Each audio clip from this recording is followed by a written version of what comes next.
हाँ जी, तो स्टार्ट करते हैं चैप्टर नंबर 1 मोशन। इससे पहले मैंने आपको एक छोटा सा ब्लूप्रिंट दिया था जिसमें आपको समझ में आया होगा कि क्लास 9th फिजिक्स में कौन कौन से चैप्टर मौजूद हैं, जिसमें मोशन था, इसके अलावा हमारा force and laws of motion था, फिर ग्रेविटेशन था, फिर work, power, energy and sound. ये सारे चैप्टर्स हमें वन बाय वन पढ़ने हैं, जिसमें सबसे पहला चैप्टर पकड़ा हमने मोशन। अब मोशन के बारे में बात करते हैं। What do you understand by the term motion? Motion क्या है? तो जनरली दिमाग क्या कहता है कि जो भी चीज मूव कर रही है उसे हम मोशन बोल सकते हैं। तो फिर रेस्ट क्या है? जो चीज मूव नहीं कर रही। सिंपल, कोई रॉकेट साइंस नहीं है। फिर से समझते हैं, जो चीज मूव कर रही है उसे हम क्या बोलेंगे? मोशन। और जो चीज मूव नहीं कर रही उसे हम क्या बोलेंगे? रेस्ट। पर द इंपॉर्टेंट पॉइंट इज, जो हमें समझना है, मोशन और रेस्ट अलग अलग नहीं है। एग्जाम्पल के तौर पे मैं आपको समझाता हूं ताकि आपकी समझ में आ जाए। मान लीजिए आप बस के अंदर बैठे हुए हैं और बस चल रही है एंड एक ऑब्जर्वर बाहर खड़ा है जो आपकी बस को जाते हुए देख रहा है। अब क्वेश्चन इज, आप अगर अपने बारे में बात करें कि हम कहां हैं, तो जवाब है कि बस के अंदर बैठे हुए हैं। जब आप बस के अंदर बैठे हैं, कोई मूवमेंट नहीं कर रहे हैं, कोई मोशन परफॉर्म नहीं कर रहे हैं, तो आपकी स्टेज क्या कहलाएगी? रेस्ट। लेकिन वहीं बाहर वाला आदमी आपको ऐसे सामने से जाते हुए देख रहा है। अब तो यही इंपॉर्टेंट पॉइंट है। उसके लिए आप किस में हैं? मोशन में। फिर से समझो, अपने लिए आप किस में हैं? रेस्ट में, क्योंकि आप बस के अंदर बैठे हैं, आप मोशन नहीं कर रहे हैं। लेकिन वहीं जो दूसरा ऑब्जर्वर है वो देखता है आपको ऐसे सामने की तरफ से जाते हुए, तो उसके लिए आप किस में आ गए? मोशन में। यानी मोशन और रेस्ट अलग अलग नहीं है, डिपेंड करता है देखने वाले के ऊपर। और इसी देखने वाले को बोलते हैं फ्रेम ऑफ रेफरेंस। क्या बोलते हैं उसे? Frame of reference. I think सबसे पहली लाइन तो समझ में आ गई होगी, ठीक है। अब अगर मैं आपसे पूछूं मोशन क्या है, तो आप क्या जवाब दोगे? जब कोई ऑब्जेक्ट एक पोजीशन से दूसरी पोजीशन मूव करता है with respect to time, with respect to time, और ये ऑब्जर्वर जवाब दे रहा है। इस बात का ध्यान दीजिएगा कि रेस्ट और मोशन आप डिफाइन नहीं कर सकते जब तक आप ऑब्जर्वर ना हो। आपके लिए कोई चीज रेस्ट में हो सकती है, वहीं दूसरे के लिए कोई चीज मोशन में हो सकती है। जैसे एग्जांपल के तौर पे अभी हमने बस वाला एग्जांपल लिया था। बस के अंदर बैठे आप अपने ही लिए रेस्ट में हैं, लेकिन बाहर वाले के लिए आप ही मोशन में आ गए। तो जवाब रेस्ट और मोशन का हमेशा ऑब्जर्वर देता है। एग्जांपल के तौर पे फ्रेम ऑफ रेफरेंस, इस शब्द को ही डिफाइन मोशन और रेस्ट को एक्सप्लेन करने के लिए किया गया है। आगे बात करते हैं, तो मोशन क्या है? अगर हम सिंपल सी भाषा में बात करें, in the language of physics, what do you understand by the term motion? तो motion, anything which changes its position with respect to time is called motion. और अगर कोई पूछे what do you understand by the term rest, तो rest को कैसे define करेंगे बेटे? एनीथिंग विच, सिंपल सी लाइन की अगर डेफिनेशन बात करें तो कुछ नहीं करना होता, मोशन की डेफिनेशन में डज नॉट लगा दो, आंसर आ जाएगा। Does not changes its position with respect to time is called rest. ठीक है, आई थिंक क्लियर है। अब एक छोटा सा एग्जांपल लेते हैं, एक्सपीरियंस्ड एग्जांपल, जो शायद रेस्ट और मोशन को और अच्छे से आपको समझा पाए। मान लीजिए आप एक ट्रेन के अंदर हैं, ठीक है और ये ट्रेन मूव कर रही है आगे की तरफ, कोई दिक्कत नहीं आ रही है। अब आती है दूसरी ट्रेन। जो मैं बोलना चाहता हूं उसको आप ध्यान से सुनेंगे और शायद और अच्छा लगे और अच्छे से आप मोशन और रेस्ट को एक्सप्रेस कर पाए, मैं एक्सप्रेस कर पाऊं, आप समझ पाए। ओके तो अब देखो क्या हो रहा है। हमने एक एग्जांपल लिया ट्रेन का। तो एक ट्रेन है, इस तरह से मूव कर रही है स्पीड के साथ, कोई दिक्कत नहीं है। आप ट्रेन के अंदर बैठे हैं और आप देखते हैं कि आप रेस्ट में हैं, आप ट्रेन के अंदर बैठे हैं, आप कोई मोशन परफॉर्म नहीं कर रहे। अब जो क्वेश्चन मैं आपसे पूछ रहा हूं उसका सिंपल सा जवाब देते हैं, समझने की कोशिश कीजिएगा। एक ट्रेन आती है जो पहली वाली ट्रेन के पीछे से आती है और धीरे धीरे धीरे धीरे धीरे धीरे धीरे धीरे दोनों एक साथ चल पड़ते हैं। मतलब पहले तो इसका एक्सेलरेशन ज्यादा था, मतलब इसकी स्पीड ज्यादा थी। जैसे ही वो पहली वाली ट्रेन के पास एग्जैक्टली पैरेलल अप्रोच हुई, अब दोनों की स्पीड सेम हो गई और दोनों सेम वेलोसिटी के साथ सेम डायरेक्शन में ही मूव कर रहे हैं। अब द क्वेश्चन इज, यहां पे बैठा हुआ आदमी जब यहां पे बैठे हुए आदमी को ऑब्जर्व करेगा तो वो क्या देखेगा? वो देखेगा कि ये और ये दोनों रेस्ट में है या मोशन में है। सोच के जवाब दीजिए फिर से। क्या आप यहां पे जो इस वाली ट्रेन में ऑब्जर्वर है, जब वो इस वाली ट्रेन के ऑब्जर्वर को ऑब्जर्व करेगा, क्योंकि दोनों चीजें सेम वेलोसिटी के साथ सेम डायरेक्शन में चल रही हैं, तो इस वाले के लिए इसकी पोजीशन चेंज नहीं हो रही है, वो तो साथ ही है, और इस वाले के लिए भी इसकी पोजीशन चेंज नहीं हो रही, because they are actually moving together, एक साथ साथ चल रहे हैं। इसका मतलब ये है जब दोनों के दोनों एक दूसरे की रेस्पेक्ट में सेम वेलोसिटी के साथ मूव कर रहे हैं, तब भी दोनों किस में कंसिडर कहलाएंगे? रेस्ट में। फिर से समझो, एक ये ट्रेन चल रही है 150 किलोमीटर पर आवर, एक बराबर में ट्रेन आई, उसने भी 150 किलोमीटर पर आवर की स्पीड पकड़ ली। अब दोनों ट्रेन नीचे जा रही हैं तो साथ में, ऊपर जा रही हैं तो साथ में, दाएं बाएं जा रही हैं तो साथ में। यहाँ पे बैठा हुआ आदमी यहाँ पे बैठे हुए आदमी को देख रहा है, उसको क्या लग रहा है? वो मूव कर रहा है या रेस्ट में है? सोच के जवाब दो। आदमी को देखना है ट्रेन के साथ, तो हम नोटिस करेंगे कि भैया जो पॉइंट, जो ऑब्जेक्ट यहां था, जो पर्सन यहां था, जो ट्रेन में ऑब्जर्वर था, वो दूसरे ऑब्जर्वर को देखता है कि वो तो वही है, बहुत देर से वही है, क्योंकि दोनों की दोनों ट्रेन स्पीड सेम साथ चल रही है, सेम सब कुछ चल रहा है। इसका मतलब ये है कि रेस्ट हम उसे भी बोल सकते हैं जब दो ऑब्जेक्ट सेम वेलोसिटी के साथ सेम डायरेक्शन में मूव कर रहे हो। अब क्वेश्चन इतनी अच्छे से शायद समझ ना आया हो, तो इस बात को एक्सप्रेस करने के लिए एक और एग्जाम्पल ले लेते हैं। एग्जाम्पल लेते हैं बस का। अब एक बस के अंदर मान लीजिए 100 पैसेंजर या 100 यात्री बैठे हुए हैं और बस चल रही है 60 किलोमीटर पर आवर की स्पीड से। अब क्वेश्चन, आपकी स्पीड क्या है? 60, बराबर वाली की क्या है? 60। बस के अंदर बैठे हुए हर आदमी की स्पीड क्या है? 60। लेकिन बस के अंदर आपके लिए सारे बैठे ही हैं और सारे सेम वेलोसिटी से चल रहे हैं। फिर से, सबकी स्पीड 60 है और सारे के सारे सेम वेलोसिटी के साथ मूव कर रहे हैं और सब रेस्ट में ही हैं। फिर से, सारे के सारे को ध्यान दो, बस के अंदर बैठे हुए जितने भी पैसेंजर्स हैं आप उनको क्या बोलेंगे? रेस्ट में हैं, क्योंकि आपके लिए वो कोई मूवमेंट परफॉर्म नहीं कर रहे। और बस कितनी स्पीड पर चल रही है? 60। अब क्वेश्चन इज, सबके सब इनडायरेक्टली किस स्पीड पे चल रहे हैं? तो जवाब है 60। इसका मतलब जब कोई भी दो ऑब्जेक्ट या दो से ज्यादा ऑब्जेक्ट सेम डायरेक्शन में सेम स्पीड पे ट्रेवल करते हैं, तो उस स्टेज को भी हम क्या बोलते हैं? रेस्ट। और ये मल्टीपल चॉइस क्वेश्चन में कई बार आ चुका है। तो रेस्ट की अगर मैं दूसरी डेफिनेशन लिखने लगूं तो क्या डेफिनेशन बनेगी? व्हेन, और करके यहां लिख देते हैं रेस्ट, व्हेन टू ऑब्जेक्ट्स, या इसको टू और more objects travel in same direction with same speed, the state is also considered as rest. I think rest समझ में आ गया होगा, कोई दिक्कत परेशानी नहीं होगी। जब कोई ऑब्जेक्ट मूव नहीं करता तो भी रेस्ट, जब दो ऑब्जेक्ट सेम डायरेक्शन में सेम वेलोसिटी के साथ मूव करते हैं तो भी रेस्ट। आई थिंक रेस्ट समझ में आ गया, very good. I think rest और मोशन दोनोटॉपिक समझ में आ गए। रेस्ट और मोशन के बाद अब जो हम पढ़ने जा रहे हैं, पहले इस बात को समझ लेते हैं।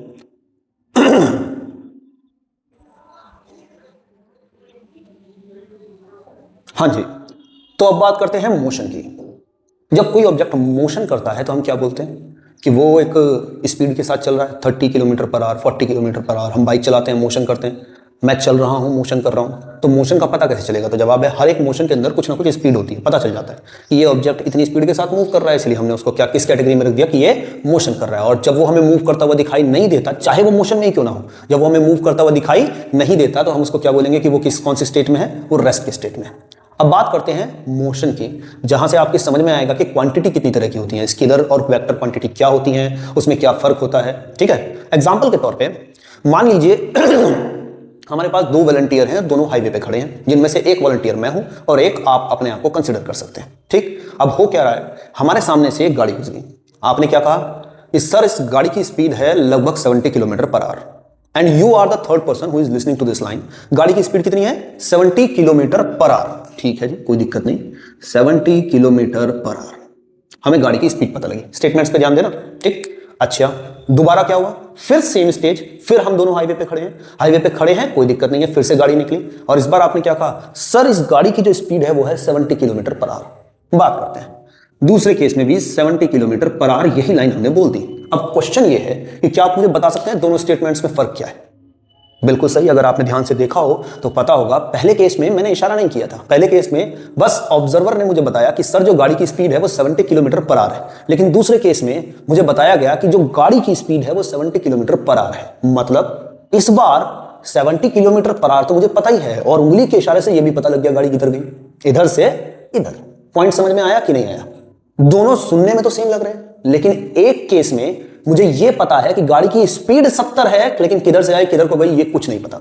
लेकिन दूसरे केस में मुझे क्या समझ में आया कि गाड़ी की स्पीड 70 है, और पॉइंटर से यह भी समझ में आ गया कि किस तरफ से आई और किस तरफ से गई। बस यही फर्क है स्केलर और वेक्टर क्वांटिटी में। समझे इस बात को? यह 70 किलोमीटर पर आवर कंसिडर किया जाएगा स्पीड में, और यह 70 किलोमीटर पर आवर कंसिडर किया जाएगा वेक्टर में। दोनों ही 70 किलोमीटर पर आवर है, लेकिन एक को हम बोल रहे हैं स्पीड, दूसरे को बोल रहे हैं दूसरे को हम बोल रहे हैं वेलोसिटी। ठीक है? अच्छा, जिसमें स्पीड है स्केलर क्वांटिटी और वेलोसिटी है वेक्टर क्वांटिटी। सिंपल सी ट्रिक है याद रखने के लिए, एस से स्पीड, एस से स्केलर क्वांटिटी, और वी से वेलोसिटी, वी से वेक्टर क्वांटिटी। अब द इंपॉर्टेंट पॉइंट इज, जब गाड़ी की स्पीड 70 है, यहां भी 70 है, लेकिन इसमें हमें क्या पता है? डायरेक्शन। एक ऐसी क्वांटिटी जिसमें मैग्नीट्यूड, ध्यान दो, ये जो वैल्यू है ये कहलाती है मैग्नीट्यूड। एक ऐसी क्वांटिटी जिसमें सिर्फ मैग्नीट्यूड पता हो वो कहलाती है स्केलर क्वांटिटी। वहीं एक ऐसी क्वांटिटी जिसमें मैग्नीट्यूड के साथ साथ हमें क्या पता है? डायरेक्शन भी, किधर से आई और किधर को गई, ऐसी क्वांटिटी कहलाती है वेक्टर क्वांटिटी। वेक्टर क्वांटिटी का मैथमेटिक्स पूरा अलग है, जो आप क्लास 11th में जाके सीखेंगे। ये बात आप समझें कि वेक्टर क्वांटिटी एक पूरा सब्जेक्ट है। स्केलर क्वांटिटी में सिंपल मैथमेटिक्स लग जाती है, वेक्टर क्वांटिटी में सिंपल मैथमेटिक्स नहीं लगती है। एग्जांपल के लिए अगर मैं बात करूं, स्केलर क्वांटिटी में 2 + 4 6 हो जाता है, लेकिन वेक्टर क्वांटिटी में कहीं कहीं 2 + 4 -2 भी हो जाएगा, 0 भी हो जाएगा, तो डिपेंड करता है। ओके तो शायद हमारी समझ में आ गया होगा कि स्पीड में, वेलोसिटी में क्या फर्क है, स्केलर और वेक्टर क्वांटिटी में क्या फर्क है। तो सबसे पहले हम स्केलर और वेक्टर क्वांटिटी के बारे में बात करेंगे, फिर बात करते हैं डिस्टेंस और डिस्प्लेसमेंट की। अब अगर मैं आपसे पूछूं कि जैसे स्पीड में और वेलोसिटी में फर्क है, वैसा ही छोटा सा फर्क डिस्टेंस और डिस्प्लेसमेंट में भी है। अगर कोई आदमी 10 मीटर चल रहा है तो उसको बोलेंगे डिस्टेंस। वहीं अगर कोई आदमी 10 मीटर चल रहा है फ्रॉम ईस्ट टू वेस्ट, अब डायरेक्शन पता लगे, कहां से आया? ईस्ट से, किधर गया? वेस्ट में। अब इंपॉर्टेंट पॉइंट क्या है, हमें जब समझ में आ गया कि एक ऑब्जेक्ट ईस्ट से वेस्ट गया है 10 मीटर, तो डिस्टेंस के साथ साथ हमें उसकी डायरेक्शन का भी पता लग गया, और ऐसी क्वांटिटी कहलाएगी वेक्टर क्वांटिटी, और इस वेक्टर क्वांटिटी को नाम दिया गया है डिस्प्लेसमेंट। ध्यान दीजिए, डिस्प्लेसमेंट की और भी कंडीशंस हैं, but the important point is displacement क्या है? तो जवाब है जब कोई ऑब्जेक्ट स्ट्रेट लाइन में चल रहा है और उसकी डायरेक्शन आपको पता है, उसमें डिस्टेंस भी आपको पता है, मतलब मैग्नीट्यूड के साथ साथ डायरेक्शन पता है कि कितना डिस्टेंस कवर किया, वो कहलाएगा डिस्प्लेसमेंट। और केवल मैग्नीट्यूड पता है, ये नहीं पता कि कितना मतलब किस डायरेक्शन में कवर किया, तो वो कहलाएगा डिस्टेंस। आई थिंक डिस्टेंस और डिस्प्लेसमेंट भी थोड़ा बहुत समझ में आ गया होगा। फिर जैसे जैसे इसके लिए वेक्टर को इलैबोरेट करते चले जाएंगे, आपको और अच्छे से क्लियर होता चला जाएगा। ओके, तो let's start from differentiating between scalar and vector quantity, उसके बाद डिस्टेंस और डिस्प्लेसमेंट, और फिर finally velocity and speed.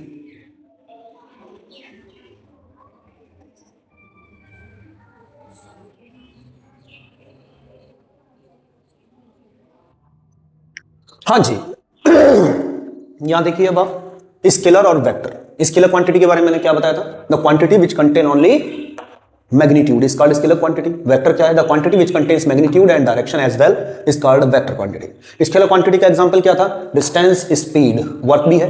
Vector quantity का एग्जांपल डिस्टेंस की जगह क्या हो जाएगा? डिस्प्लेसमेंट। स्पीड की जगह क्या हो जाएगा? Velocity and force. अगर मैं तीसरा पॉइंट की बात करूं, it can never be negative, और इसकी खासियत ये है, इसको नेगेटिव भी हो सकता है, ये पॉजिटिव भी हो सकता है, ये जीरो भी हो सकता है। ये बहुत इंपॉर्टेंट पॉइंट है, इस बात को हम समझें। फिजिक्स में जब कोई दो ऑब्जेक्ट अपोजिट चीजों को रिप्रेजेंट करना चाहते हो, एग्जांपल के तौर पे एक चीज ज्यादा है, दूसरी चीज कम, कोई आगे जा रहा है तो कोई पीछे आ रहा है, कोई सीधी डायरेक्शन में चल रहा है तो कोई उल्टी डायरेक्शन में चल रहा है, ये बहुत इंपॉर्टेंट पॉइंट है। फिजिक्स में अपोजिट वर्ड्स को रिप्रेजेंट करने के लिए प्लस माइनस साइन का इस्तेमाल किया जाता है। एग्जांपल के तौर पे फिर से समझिए, लेकिन उनके पास एक ही शर्त है, वो वेक्टर क्वांटिटी होनी चाहिए, स्केलर नहीं होनी चाहिए। स्केलर में कभी भी नेगेटिव नहीं होता, वो ऑलवेज पॉजिटिव रहती है। लेकिन वेक्टर क्वांटिटी के लिए अगर मैं बात करूं, या किसी भी और अलग क्वांटिटी के लिए अगर मैं बात करूं, तो हमारे यहाँ फिजिक्स के अंदर जब किसी चीज को ज्यादा, जैसे एग्जांपल के तौर पे मैं सीधा सीधा बोलता हूं, कोई चीज आगे जा रही है, अच्छा उसके रेस्पेक्ट में कोई चीज उल्टी डायरेक्शन में पीछे की तरफ आ रही है, तो जो आगे जा रही है उसको हम पॉजिटिव बोलेंगे, जो पीछे आ रही है 100% उसको हम नेगेटिव काउंट करेंगे। कोई चीज ज्यादा है, बढ़ रही है वैल्यू, तो पॉजिटिव, किसी चीज की वैल्यू घट रही है तो हम उसको बोलेंगे नेगेटिव। कोई चीज इंक्रीज हो रही है, लगातार बढ़ती जा रही है अमाउंट में, तो हम उसको पॉजिटिव कंसीडर करेंगे। कोई चीज डिक्रीज होती जा रही है तो हम उसको नेगेटिव कंसीडर करेंगे। Even if they both are travelling on the same positive axis but moving in the different direction, opposite direction, they can be consider as positive and negative as well.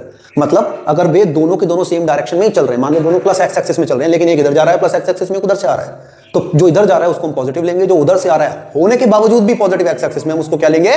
Negative. उसकी वजह केवल और केवल science symbolisation भी बोल दो, चाहे आप रिप्रेजेंटेशन भी बोल दो, चाहे फिजिक्स अंडरस्टैंडिंग भी बोल दो, जब हम किसी चीज को उल्टा रिप्रेजेंट करना चाहते हैं फिजिक्स में, तो उल्टा मतलब अपोजिट, यानी विलोम शब्द के रूप में। तो जब भी हमें किसी चीज को अपोजिट डायरेक्शन में रिप्रेजेंट करना हो, जैसे कोई चीज ज्यादा हो रही है उसके रेस्पेक्ट में कोई चीज कम हो रही है, तो ज्यादा वाले को प्लस बोल देंगे, कम वाले को माइनस। मतलब इस तरह से हम प्लस माइनस साइन का इस्तेमाल करते हैं। वेक्टर क्वांटिटी में क्योंकि डायरेक्शन मायने रखती है, आगे जाएगा तो प्लस लेंगे, पीछे आएगा तो माइनस लेंगे। वहीं अगर कोई चीज ऊपर जा रही है तो प्लस लेंगे, नीचे आ रही है तो माइनस लेंगे। जरूरी नहीं है नीचे वाले को भी प्लस ले सकते हो, ऊपर वाला माइनस हो जाएगा। बात समझ में आ रही? कौन सी डायरेक्शन आपके लिए पॉजिटिव है, that would depend upon you completely.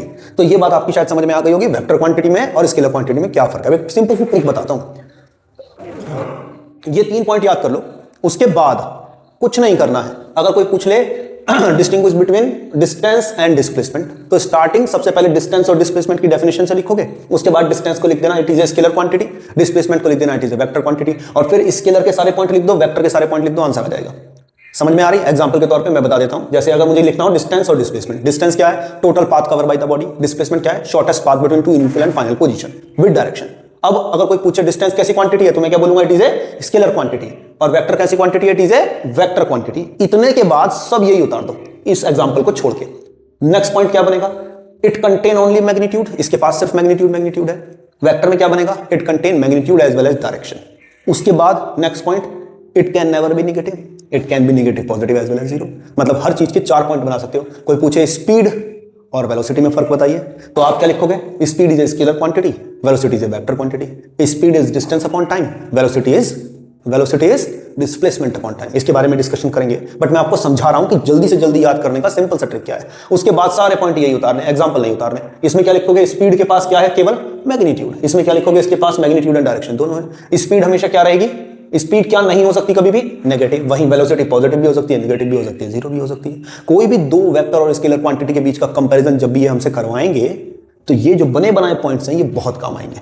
ठीक है, अब एक एक करके सारे पॉइंट्स को एक्सप्लेन करेंगे और एक्सप्रेस करने की कोशिश करेंगे।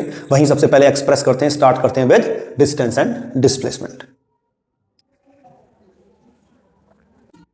डिस्टेंस क्या होता है?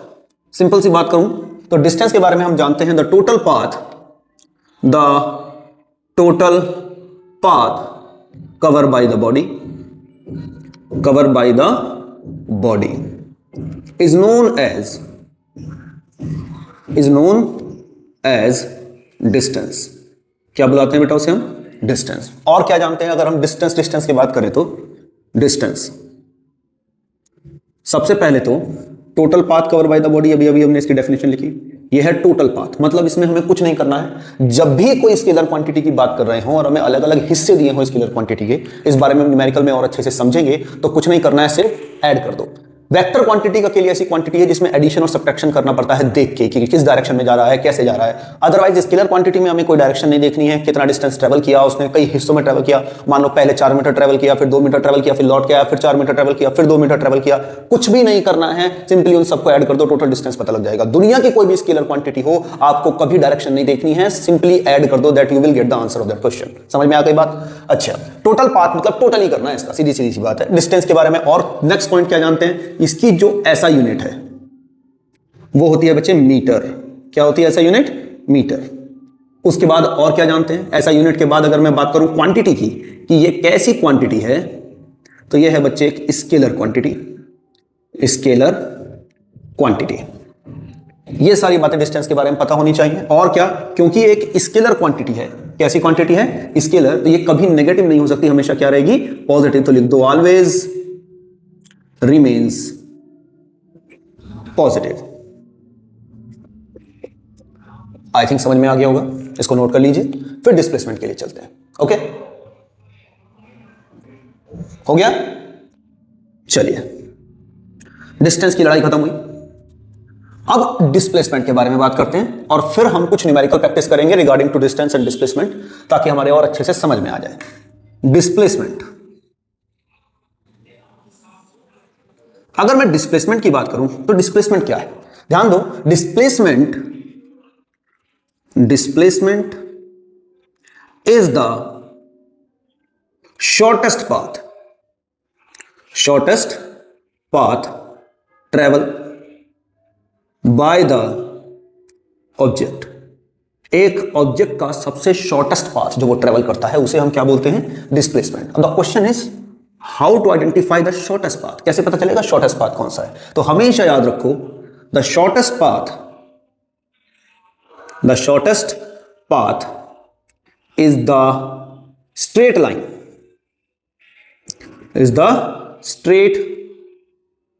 Line between initial and final position of the object। क्या बताया मैंने, डिस्प्लेसमेंट क्या होता है, is the shortest path travel by the object. और शॉर्टेस्ट पाथ कैलकुलेट कैसे करेंगे, निकालेंगे कैसे, the shortest path is the straight line between initial and final position of the object. Example के लिए अभी समझाता हूं, एक सिंपल सा न्यूमेरिकल ले लेते हैं पहला, ताकि हमारी समझ में आ जाए। मान लीजिए एक ऑब्जेक्ट है, ये रहा ए, स्टार्टिंग की इसने यहां से यहां तक चला गया, ये इसका मिडिल पॉइंट है, टोटल डिस्टेंस है 10 मीटर। टोटल डिस्टेंस कितनी है इस पाथ की, 10 मीटर। वो पहले ए से बी पे गया, फिर बी से सी पे वापस आ गया। अब क्वेश्चन ये है कि आपको बताना है इसका डिस्टेंस और दूसरे नंबर पे आपको बताना है इसका डिस्प्लेसमेंट। ठीक, अभी इतना तो हमारी समझ में आ गया होगा, मैंने अभी आपसे कहा ये मिड पॉइंट है, तो अगर ये 10 है पूरा तो ये भी 5 हो गया और ये भी 5 हो गया। Okay, simply. अब क्वेश्चन ये है कि टोटल डिस्टेंस कितना है। अब टोटल डिस्टेंस निकालने का तरीका मैंने क्या बताया था, कुछ नहीं करना है, जितना भी टोटल पाथ उसने ट्रेवल किया है ऐड कर दो। यहां से यहां तक कितना 10, फिर यहां से यहां तक कितना 5, तो टोटल डिस्टेंस कितना हो गया 10 + 5 यानी 15। डिस्प्लेसमेंट के बारे में बात करते हैं। डिस्प्लेसमेंट के बारे में मैंने क्या कहा था, इट्स द शॉर्टेस्ट पाथ निकालना है। और शॉर्टेस्ट पाथ कैसे निकलता है, तो जवाब है इनिशियल एंड फाइनल पोजीशन के बीच में क्या खींच दो, एक स्ट्रेट लाइन। इनिशियली कहां था, ये कहां से स्टार्ट किया था इसने, यहां से, कहां खत्म किया इसने, यहां से, इसके बीच में जो स्ट्रेट लाइन है उसका डिस्टेंस मेजर कर दो, आपको पता लग जाएगा कि डिस्प्लेसमेंट कितना है। Initial position, final position, initial और फाइनल पोजीशन के बीच में स्ट्रेट लाइन खींच दो, खींच दी, कितनी है ये 5, तो डिस्प्लेसमेंट कितना हो गया बेटे 5 metre. And that's the answer of our question. I think little bit you can get a knowledge of distance and displacement, अच्छे से थोड़ा बहुत समझ में आ गया होगा। उसके बारे में आगे बात करेंगे अभी और न्यूमेरिकल्स प्रैक्टिस करेंगे तो और अच्छे समझ में आ जाएगा। पहले से नोट कीजिए आराम से, हो गया। चलिए अभी हमने डिस्प्लेसमेंट के बारे में बात की, तो थोड़ा डिस्प्लेसमेंट की भी नॉलेज एक्वायर कर लेते हैं। डिस्प्लेसमेंट, हाँ जी, सबसे पहली बात क्या जानते हैं, शॉर्टेस्ट पाथ होता है ये। ओके, और क्या जानते हैं, इसकी जो ऐसा यूनिट है वो भी है मीटर। ऐसा यूनिट क्या है बच्चे, मीटर। मीटर के बाद अगर हम बात करें इसकी क्वांटिटी की, तो कैसी क्वांटिटी है ये क्वांटिटी है आपकी वेक्टर।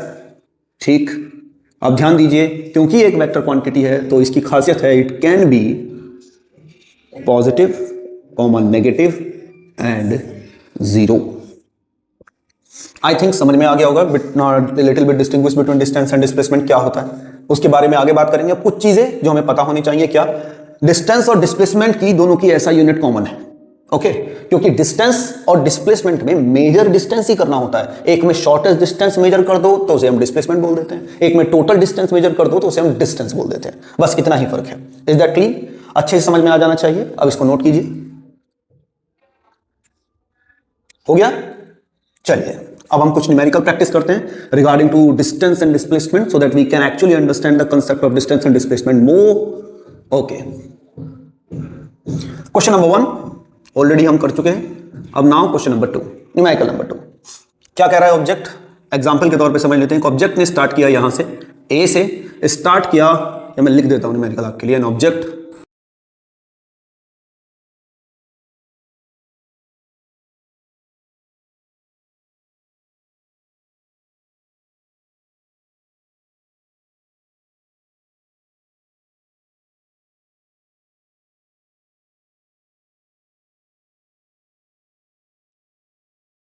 क्या कह रहा है, object start from point A, comes back to point after, sorry, हाँ जी, एन ऑब्जेक्ट, क्या कह रहा है question, an object start from point A and come back to point A after travelling distance of 4 metre on a straight line path, calculate the distance and displacement cover by him. अब ध्यान दो, ये point A है, यहां से 4 metre का distance travel करके object वापस इसी पॉइंट पे आ जाता है। मान लीजिए इधर से इधर तक पहुंचने में जो पॉइंट लगा वो बी लगा।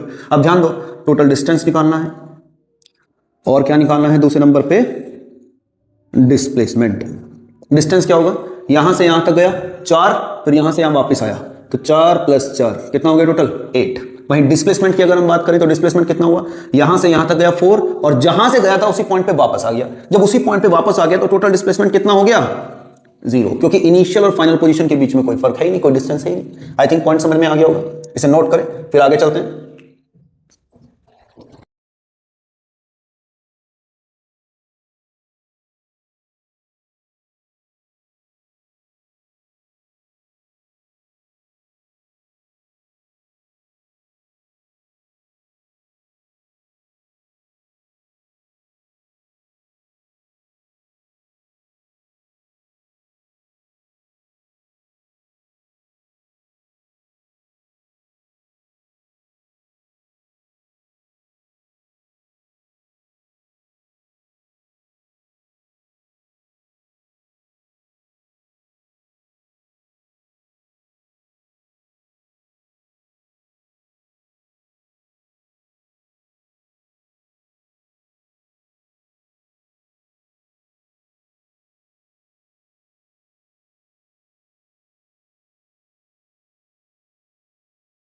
पहले खुद से ट्राई कीजिए फिर मैं करवाता हूं। ट्राई किया, अब आगे बढ़ते हैं। क्या बोल रहा है वो, a person travel on a square field of side 10 metre. एक स्क्वायर फील्ड है, ठीक है, उसकी साइड कितनी है 10 मीटर। ये भी 10, ये भी 10, ये भी 10 और ये भी 10। हर एक को पॉइंट दे देते हैं, इसको ए, इसको बी, इसको सी और इसको डी। आगे बढ़ते हैं। Okay, he complete its path in 40 second. पूरा चक्कर कितने सेकंड में लगा देता है 40 सेकंड में। अब मैं पूछूं आपसे, पूरा चक्कर जो इसने लगाया है उसका टोटल डिस्टेंस कितना है, 10 10 10 10। पूरा चक्कर कितने मीटर का है 40 मीटर का। कितने मीटर का 40 मीटर का, तो 40 मीटर इसने 40 सेकंड में पूरा कर दिया। He travel on that field for 2 minute 20 second. Okay, calculate the distance and displacement travel by the object. क्या क्या चीजें निकालनी है, 2 चीजें निकालनी है। पहला निकालना है डिस्टेंस और दूसरा निकालना है डिस्प्लेसमेंट। अब क्वेश्चन ये है, पहले तो हमें ये समझ में आए कि भैया पूरा चक्कर कवर करने के लिए इसे कितना टाइम लगा, तो एक चक्कर पूरा कवर करने के लिए इसे लगा 40 सेकंड। तो बेटे 2 चक्कर पूरे करने के लिए कितने सेकंड लगेंगे 80 सेकंड। 3 चक्कर पूरे करने के लिए कितने लगेंगे 120। 40 40 जोड़ते चले जाओ, 40 40 40 80 और उसमें और 40 ऐड कर दो तो 120 सेकंड। कोई दिक्कत नहीं है। 120 सेकंड मतलब कितने मिनट हो गए 2 मिनट। ओके, हमारा जो पर्सन है वो कितनी देर लगातार चल रहा है 2 मिनट 20 सेकंड। अब एक सिंपल सा क्वेश्चन है, अगर एक पूरा चक्कर 40 सेकंड में लग रहा है तो 20 सेकंड में कितना चक्कर लगेगा, तो जवाब है आधा चक्कर। सीधी सी बात है, आई थिंक समझ में आ रहा होगा। एक पूरा चक्कर कितनी देर में लग रहा है 40 सेकंड में, तो आधा चक्कर कितनी देर में लग रहा होगा 20 सेकंड में। अब 2 मिनट में कितने चक्कर लगा चुके हैं महाराज 3। तो अब क्वेश्चन ये है कि 2 मिनट 20 सेकंड में टोटल कितने चक्कर लेंगे। 2 मिनट में कितने चक्कर लग चुके हैं टोटल 3 और 20 सेकंड में कितना लगते हैं आधा। तो टोटल चक्कर कितनी लगी 3.5। 3.5 चक्कर उसने काटे। अब इस 3.5 चक्कर को समझना बहुत जरूरी है। ध्यान दो, डिस्टेंस निकालना है तो पहले यहां से पकड़ ले, इसने कितने चक्कर काटे टोटल 3.5। फिर से देख लीजिए अगर समझ में नहीं आ रहा। 1 चक्कर 40 सेकंड, 2 चक्कर 80 सेकंड, 3 चक्कर 120 सेकंड। 120 सेकंड में कितने मिनट होते हैं 2 मिनट। तो 2 मिनट में उसके 3 चक्कर लगे, चला कितनी देर 2 मिनट 20 सेकंड और 2 मिनट 20 सेकंड में टोटल कितने चक्कर लग गए इसके 3.5। ध्यान दो, 3 चक्कर पूरे और 20 सेकंड में आधा चक्कर, तो टोटल चक्कर कितने लगे 3.5। तो स्टार्ट करते हैं भैया यहां से। 1 चक्कर ठीक है 40, 10 20 30 40। पहले यहां चला, फिर यहां चला, फिर यहां चला, फिर यहां चला। डिस्टेंस के बारे में क्या बताया था, टोटल जितना भी पाथ है सबको ऐड कर दो। दूसरा देखो, एक और चक्कर, तो यहां भी कितना डिस्टेंस इसने ट्रेवल किया 40। फिर एक और चक्कर, फिर से 40। अब आधा चक्कर ट्रेवल किया है, मतलब ध्यान दो, पहला, दूसरा, तीसरा और 3.5। टोटल लाइनें कितनी होती हैं स्क्वायर में 4। तो आधी लाइनें कहां जाके कवर होंगी 2 पे। आई थिंक समझ में आ रहा होगा मैं क्या बोल रहा हूं। टोटल 1 2 3 4। ठीक, अगर आधा डिस्टेंस ट्रेवल करना है तो 1 2 कहां जाके खत्म होगा यहां। अब ध्यान दो फिर से, ये 40 40 40 और ये कितना रह गया 20। तो टोटल डिस्टेंस कितना ट्रेवल किया उसने, ये हो गया आपका 4 और 4 और 4 120 और 20 140 मीटर। आई थिंक समझ में आ गया होगा। अब बात करते हैं डिस्प्लेसमेंट की। डिस्प्लेसमेंट कैसे निकलता है? तो डिस्प्लेसमेंट निकालने का तरीका क्या बताया था मैंने? इनिशियल पोजीशन और फाइनल पोजीशन का शॉर्टेस्ट पाथ, या इनिशियल पोजीशन और फाइनल पोजीशन के बीच में क्या खींच दो? एक सीधी लाइन। समझ में आ रहा है? अब इस वाले हिस्से को मन में गायब कर दो। तो आई थिंक ये दिख रहा होगा आपको, एक बेस है, परपेंडिकुलर है और हाइपोटेनियस है। तो मैं यहां पाइथागोरस थ्योरम लगा सकता हूं और इस डिस्टेंस की वैल्यू निकालने के लिए, क्योंकि ये हाइपोटेनियस है, मैं निकाल सकता हूं ऐसे 10 का स्क्वायर प्लस 10 का स्क्वायर। और इतना तो आता होगा ना mathematics simply. Pythagoras theorem, AC का स्क्वायर इक्वल टू AB का स्क्वायर प्लस BC का स्क्वायर। तो AC की वैल्यू कितनी हो गई? अंडर रूट AB का स्क्वायर प्लस BC का स्क्वायर। तो डिस्प्लेसमेंट कैसे निकलेगा? ये वाला हिस्सा कैसे निकलेगा? तो जवाब है, इसको दिमाग से गायब कर दो तो हमारे पास केवल ये रह जाएगा। भाई A और C के बीच में सीधी लाइन खींचनी है, तो ये प्लस ये इक्वल टू ये। अब आई थिंक समझ में आ गया होगा किस तरीके से निकालना है। फिर से बता देता हूं। हाइपोटेनियस का स्क्वायर इक्वल टू बेस का स्क्वायर प्लस परपेंडिकुलर का स्क्वायर, और उसका अंडर रूट कर दो तो हाइपोटेनियस की वैल्यू निकल जाएगी। वैल्यू कितनी आएगी? Displacement equal to under root 10 का स्क्वायर प्लस 10 का स्क्वायर। 10 का स्क्वायर कॉमन ले लो, अंदर बचेगा 1 प्लस 1। 10 के स्क्वायर को बाहर निकाल दो 10, और 1 प्लस 1 कितना हो गया? 2। 10 रूट 2 की वैल्यू कितनी होती है? 1.414, और 10 की 1.414 से मल्टीप्लाई कर दोगे 14.14 metre. That's the answer of your displacement. Displacement, हाँ जी, आई थिंक किसी हद तक समझ में आ गया होगा। अभी अगर नहीं आया है किसी वजह से समझ में, तो डोंट वरी, इसके जैसा एक क्वेश्चन और प्रैक्टिस करेंगे तो और अच्छे से समझ में आ जाएगा। पहले से नोट कीजिए आराम से।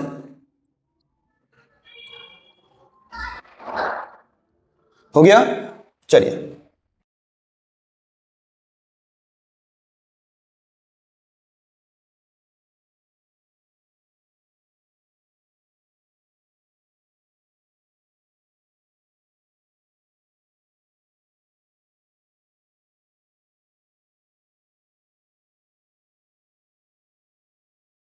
कोशिश कीजिए पहले खुद से करने की, उसके बाद मैं करवाता हूं। उसी के जैसा है, कुछ ज्यादा अलग नहीं है ये न्यूमेरिकल्स भी। हो गया? अब एक बार करके देखते हैं। A person travel on a circular track of side 7 meter, completes his part in 20 seconds. He travel on that field for 1 minute 10 seconds. Calculate the distance and displacement traveled by the object. A person travel on a circular track. इस बार track कैसा है हमारे पास? Circular, कोई दिक्कत नहीं है। Circular side की radius कितनी दे रखी है उसने? यहां से यहां तक की जो रेडियस दे रखी है वो है 7 metre. Okay, he complete his path in 20 second. एक पूरा चक्कर लगाने में, फिर से समझो इस बात को, एक सर्किल का पूरे चक्कर में ट्रेवल किया गया टोटल डिस्टेंस कितना होता है? फिर से, अगर एक ऑब्जेक्ट यहां से स्टार्ट करे और चक्कर काट के यहीं वापस आ जाए तो कितना डिस्टेंस वो कवर करता है इन ए सिंगल पाथ? वो होता है उसके सरकमफेरेंस के इक्वल। इस बात को ऐसे समझ लो, अगर इस सर्किल को मैं यहां से काट के लाइन सीधी कर दूं तो जो ये लाइन होगी, अगर मैंने इसको ऐसे काट दिया और यहां से ऐसे सीधे कर दिया तो यहां से यहां तक, मतलब यहां से घूम के यहां तक वापस आने की जो ये लाइन होगी, इसकी वैल्यू होती है 2πr। कितनी वैल्यू होती है उसकी? 2πr। तो distance travel by the object on a circular track in A one complete revolution is called circumference of the circle, यानी 2πr। इतना तो समझ में आ गया होगा। तो एक पूरा चक्कर कितने डिस्टेंस का पड़ा? 2πr। अब क्वेश्चन क्या है ये बात करते हैं। Person travel on a circular track of side, side नहीं, radius 7 metre. He completes his path in 20 second. एक पूरा चक्कर कितनी देर में कवर किया उसने? 20 सेकंड। कितनी देर लगातार घूमता रहा? 1 मिनट 10 सेकंड। तो फिर से देखते हैं, एक चक्कर 20 सेकंड में, 2 चक्कर कितने में लग जाएंगे? 40 सेकंड में। 3 चक्कर कितनी देर में लेंगे? 60 सेकंड में। अब जरा ध्यान दो, 60 सेकंड यानी कितने मिनट हो गया? 1 मिनट। कुछ समझ में आ रहा होगा। इसका पहला क्वेश्चन भी कुछ ऐसा ही था। अच्छा ध्यान दो, 1 मिनट में कितने चक्कर लग गए? 3। एक चक्कर कितनी देर में लगा? 20 सेकंड। तो आधा चक्कर कितनी देर में लगेगा? 10 सेकंड। सीधी सी बात है। 1 मिनट में 3 पूरे चक्कर काट लिए। वो कितनी देर तक लगातार घूमता रहा? 1 मिनट 10 सेकंड तक। अब सोच के जवाब दो, अगर 1 मिनट में 3 कंप्लीट रेवोल्यूशन लिए तो 1 मिनट 10 सेकंड में कितने लेगा? 1 मिनट में 3 पूरे, और 10 सेकंड में कितने ले पाएगा? हाफ। तो टोटल रेवोल्यूशन कितने ले लिए उसने? 3.5। पूरे सर्कुलर ट्रैक पे उसने 3.5 चक्कर काटे। मतलब अगर मैं कहूं यहां से स्टार्ट किया उसने, तो पहला चक्कर, दूसरा चक्कर, तीसरा चक्कर और चौथा आधा चक्कर। समझ में आ गई? तो ये है इसका फाइनल पॉइंट। अब निकालते हैं डिस्टेंस और डिस्प्लेसमेंट। डिस्टेंस के बारे में मैं ऑलरेडी आपको अभी बता चुका हूं। क्या होता है? एक पूरा चक्कर काटने में जितना डिस्टेंस कवर होता है वो कितना होता है? 2πr। कितना काटा? 3 चक्कर पूरे और एक आधा। ठीक है, 3 चक्कर पूरे तो एक पूरा 2πr, फिर दूसरा पूरा 2πr, फिर तीसरा पूरा 2πr, और एक है उसका आधा, यानी 2πr का आधा। आई थिंक समझ में आ गया होगा। कितना हो जाएगा?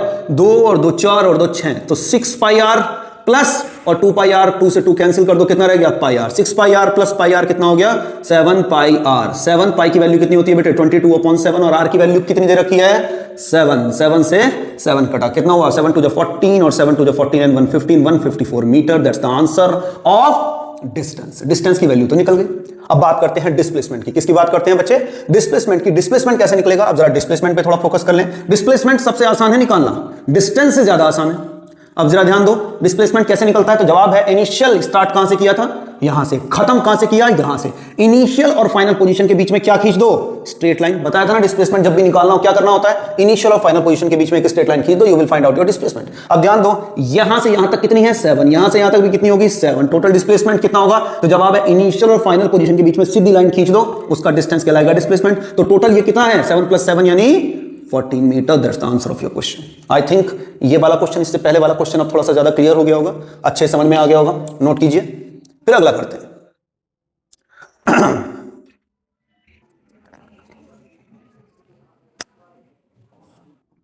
चलिए आगे चलें, आगे चलते हैं।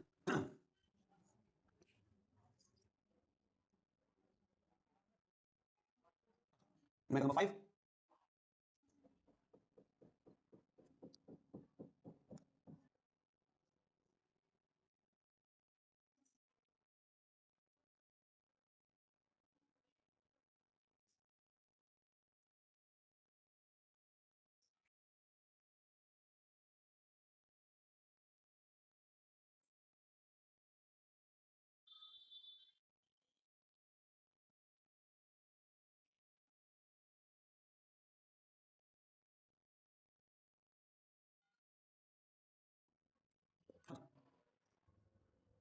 इसे करने की कोशिश कीजिए, खुद से ट्राई कीजिए फिर मैं करवाता हूं। पॉज करके ट्राई कीजिए। हो गया? चलिए क्या कह रहा है क्वेश्चन है person start travel toward the east and travel 3 metre straight then take another left and travel 4 metre calculate the distance and displacement travel by the object. ठीक है अब जरा ध्यान दीजिए वो बोल रहा है एक पर्सन है ईस्ट में चलना स्टार्ट किया, 3 मीटर तक लगातार चलता रहा, उसके बाद उसने लेफ्ट लिया और लेफ्ट लेके 4 मीटर तक लगातार चला। Calculate the distance and displacement, distance निकालना है और डिस्प्लेसमेंट निकालना है। कैसे निकालेंगे इस तरह के क्वेश्चन को करने के लिए सिंपली अगर मैं आपसे बात करूं तो ये है आपका ओरिजिन। कभी भी ध्यान दो अगर ईस्ट वेस्ट नॉर्थ साउथ का क्वेश्चन आए तो आपको ये बनाना ही पड़ेगा east west north south. Okay अच्छा उसके बाद अब इमेजिन कीजिए ऑब्जेक्ट जो है वो ऐसे खड़ा है। ठीक है अगर मैं अपने अकॉर्डिंग बात करूं तो ऑब्जेक्ट जब ऐसे खड़ा है तो उसका लेफ्ट हैंड ऊपर की तरफ है, राइट हैंड नीचे की तरफ है। ठीक है अच्छा अब जब ऑब्जेक्ट चल रहा है ईस्ट की तरफ, ईस्ट ईस्ट ईस्ट ईस्ट चला, कितना डिस्टेंस ट्रेवल करा ईस्ट की तरफ चलते हुए 3 मीटर, तो मान लो यहां पहुंच गया वो 3 मीटर पे। ठीक है उसके बाद उसने लेफ्ट लिया। अब सोच के जवाब दो लेफ्ट हैंड किधर आ रहा है उसका ऊपर की तरफ और राइट हैंड किधर आ रहा है उसका नीचे की तरफ, जब वो ऐसे खड़ा है। समझ में आ रही है? उसने अपना लेफ्ट लिया और 4 मीटर चला यानी ऊपर की तरफ 4 मीटर चला लेफ्ट लेके। ठीक है जी ऊपर की तरफ कितना चला गया वो 4 मीटर। अब वो कह रहा है कि calculate the distance and displacement. Distance कैसे निकलता है अगर डिस्टेंस की बात करूं तो डिस्टेंस तो सिंपल है, टोटल पाथ जितना भी उसने कवर किया यहां से यहां तक 3, यहां से यहां तक 4, टोटल कितना हो गया 3 + 4 यानी 7 मीटर। अब डिस्प्लेसमेंट निकालना है, स्टार्ट कहां से किया था यहां से, खत्म कहां पे किया उसने यहां पे। मैंने क्या बताया था डिस्प्लेसमेंट क्या होता है, डिस्प्लेसमेंट होता है बेटे इनिशियल और फाइनल पोजीशन के बीच की स्ट्रेट लाइन। अब जरा लो इनिशियल पोजीशन कहां है ये रही, फाइनल कहां है यहां, इनके बीच में एक सीधी लाइन खींच दो, खींच दिया बाकी सब गायब कर दो। ये कितना है 3, ये कितना है 4, ये कितना हो जाएगा √3 का स्क्वायर + 4 का स्क्वायर, तो ये हो जाएगा आपका √3 का स्क्वायर + 4 का स्क्वायर जिसका आंसर है 5। जिसकी समझ में नहीं आ रहा देख लो ये 9 है +16 √9 + 16 होता है बेटे 25 और आंसर कितना है इसका 5 metre. That's the answer of a question. I think समझ आ गया होगा। Is that clear? नोट कीजिए फिर अगला करते हैं।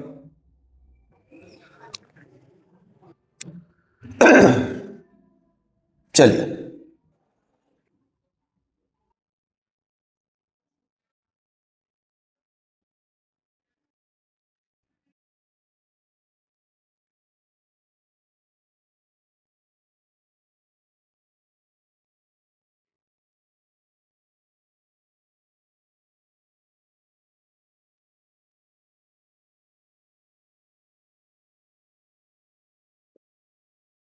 ट्राई कीजिए, खुद से ट्राई कीजिए उसके बाद मैं करवाता हूं।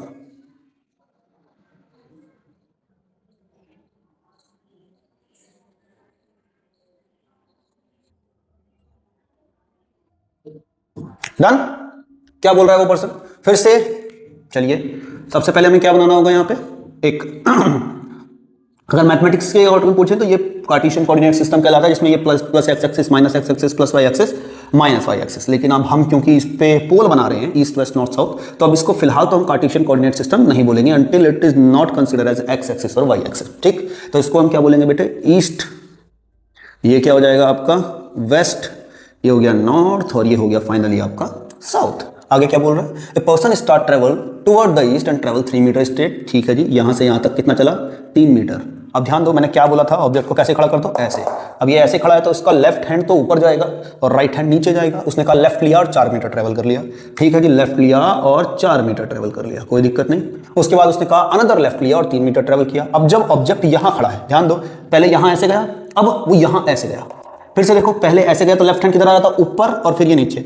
अब उसने लेफ्ट की तरफ फेस किया, लेफ्ट की तरफ फेस कर लिया और ऊपर की तरफ चला गया। अब वो यहां पहुंच गया। अब जब वो अपने दोनों हाथ खोलेगा इस तरीके से, तो उसका लेफ्ट हैंड इधर आएगा, राइट इधर आएगा। अब लेफ्ट इधर आ गया तो इधर चला गया। अब लेफ्ट ले ली उसने इधर, समझ में आ रही है, कितना चला लेफ्ट में, 3 मीटर। ये भी कितना है, 3। तो इसका मतलब जब 3 चलेगा यहां पे तो कहां पहुंच जाएगा, यहां, कोई दिक्कत नहीं। अब जरा यहां जाओ और यहां खड़े हो जाओ, तब समझ में आएगा। जब यहां आप खड़े हो, ध्यान दो, जब इस तरफ फेस था तो ऐसे चले, समझ में आ रही है बात, लेफ्ट हैंड ऊपर राइट हैंड नीचे। जब लेफ्ट लेना है तो लेफ्ट की तरफ फेस किया और ऊपर की तरफ चले, कितना, 4, जिसमें अब आपका लेफ्ट हैंड इधर आ गया और राइट हैंड इधर चला गया। अब फिर से लेफ्ट लिया, कितना आपने, 3। ठीक है जी, 3 लेफ्ट ले लिया। फिर यहां पहुंच गए। यहां पहुंचने के बाद अब जब मैं, ध्यान दो, मेरा फेस किस तरफ है, इस तरफ, फेस मेरा है इस तरफ। अब जब मेरा फेस इस तरफ है तो मेरा राइट हैंड कहां होगा, ऊपर, और लेफ्ट हैंड कहां होगा, नीचे। अब जरा ध्यान दो क्या बोल रहा है वो, जब मैं यहां पहुंच गया, राइट हैंड ऊपर है, लेफ्ट हैंड नीचे है, उसने कहा 1 more left and travel 4 metre. ये डिस्टेंस कितना है, 4, और ये भी कितना है, 4। तो इसका मतलब है कि भैया ये वापस से यही आ गया ओरिजिन पे, जब इसने 4 मीटर एक और लेफ्ट लेके ट्रेवल करा।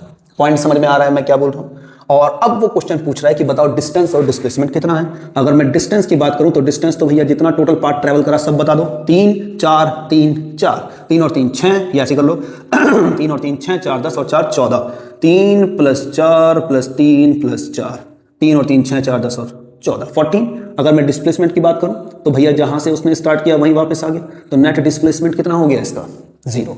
आई थिंक समझ में आ गया होगा डिस्टेंस और डिस्प्लेसमेंट। ठीक है, एक और न्यूमेरिकल करते हैं, उसके बाद डिस्टिंग्विश करते हैं डिस्टेंस और डिस्प्लेसमेंट के बारे में, और फिर ये लेक्चर खत्म करते हैं। Then we will move on for the speed. Okay, चलिए।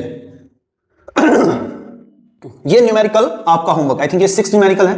नंबर ऑफ न्यूमेरिकल्स जब क्वेश्चन आपके चल रहे हैं उनको सीक्वेंसली डालने की कोशिश कीजिएगा, ताकि आप प्रैक्टिस के दौरान अच्छे से प्रैक्टिस कर पाए। चलिए, बहुत बेसिक न्यूमेरिकल मैं दे रहा हूं आपको प्रैक्टिस करने के लिए।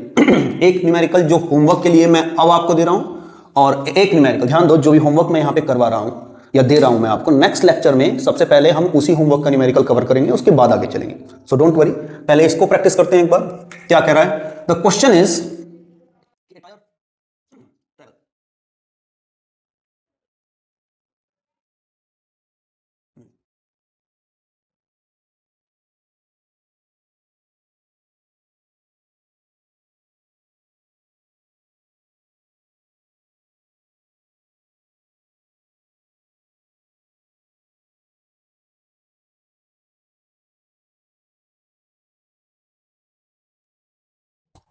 कोशिश कीजिएगा इसे घर पे प्रैक्टिस करने की, समझ में आ जाएगा। नहीं समझ में आया तो नेक्स्ट लेक्चर में हम इसको दोबारा से प्रैक्टिस करेंगे। नोट कीजिए, नोट हो गया, आगे चले।